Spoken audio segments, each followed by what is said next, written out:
माता पिता वो हस्ती है जिसके पसीने की एक बूंद का कर्ज औलाद कभी भी नहीं चुका सकती। नमस्कार दोस्तों, एक छोटी सी कहानी है। एक बार की बात है, एक गांव में एक गरीब किसान रहता था जिसकी उम्र लगभग 60 से 65 साल की थी, जो बूढ़ा हो चुका था। दिन भर खेत में काम करके अपने परिवार का पालन पोषण किया करता था। दिन भर खेत में काम करते करते थक जाया करता था। रात को सही से नींद नहीं आती थी, पूरा शरीर दर्द करता था। एक रात सोचते सोचते मन में एक ख्याल आया कि मैं जिस बेटे के लिए इतना मेहनत करता हूँ, वही बेटा न ही पढ़ाई करता है, न ही घर के काम में हाथ बटाता है। यानी कि उसकी जिंदगी में बहुत बड़ी समस्या थी। उसका बेटा कोई काम नहीं करता था, दिन भर यार दोस्तों के साथ घूमता रहता था और मोबाइल में गेम खेलना, चैटिंग करना उसकी आदत बन चुकी थी। इस बात से परेशान होकर उस बूढ़े आदमी ने एक दिन अपने बेटे को सबक सिखाने की सोची और उसने अपने बेटे को बुलाया और कहा कि बेटे, अलमारी में घड़ी रखी है, उसे निकाल कर ले। तभी लड़का जाता है और घड़ी निकाल कर ले आता है। उस किसान ने कहा, बेटे इस घड़ी को बाजार लेकर जाओ और इसकी कीमत पता करके आओ।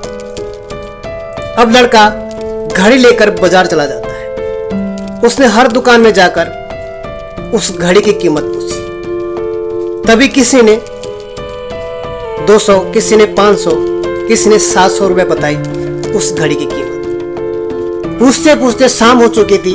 लड़का घर आया और उसने बताया कि पिताजी, इस घड़ी की कीमत किसी ने 200, किसी ने 500, किसी ने 700 रुपए बताई।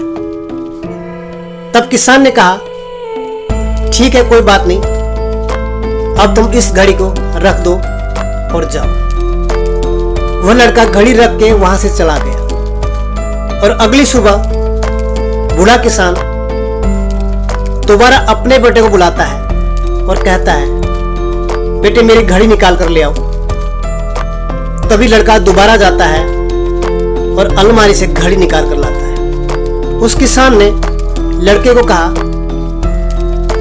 बेटा एक बार फिर बाजार जाओ और घड़ी में जो समय हो रहा है ना, उसकी कीमत पूछ के आओ। और लड़के को समझ नहीं आ रहा था कि उसके पापा उससे क्या करवाना चाहते हैं और वह दुखी मन से वापस बाजार जाता है। लेकिन इस बार लोग उस पर हंसने लगे और कुछ लोगों ने उसका मजाक बनाया और लोग उसे कहने लगे कि अजीब लड़का, कभी घड़ी की कीमत पूछता है तो कभी समय की। शायद यह लड़का पागल तो नहीं है। अब यह लड़का एकदम परेशान और निराश हो जाता है और उसे समझ में नहीं आता कि उसके साथ क्या हो रहा है। और अंत में उसने घर जाने का मन बना लिया और घर की तरफ निकल पड़ा। घर जाते समय रास्ते में एक बड़े लाले की दुकान थी जो बहुत बिजी थी। लड़का उधर रुका।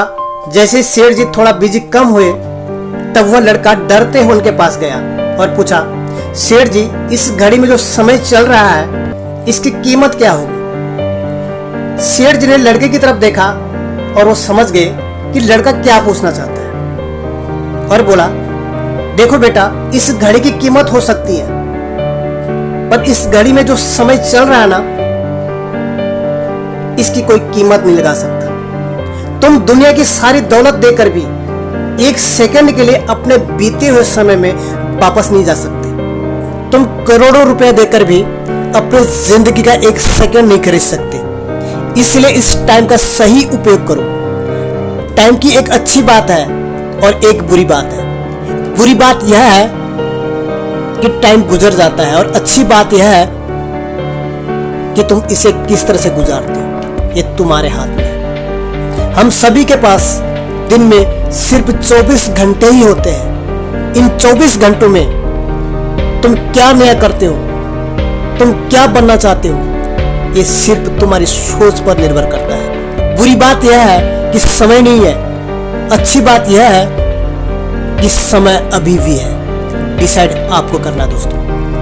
अभी सारी बातें लड़के को समझ में आई और वो समझ गया कि उसके पिताजी उसको क्या बताना चाहते थे, और उसके बाद उस लड़के की जिंदगी बदल जाती है।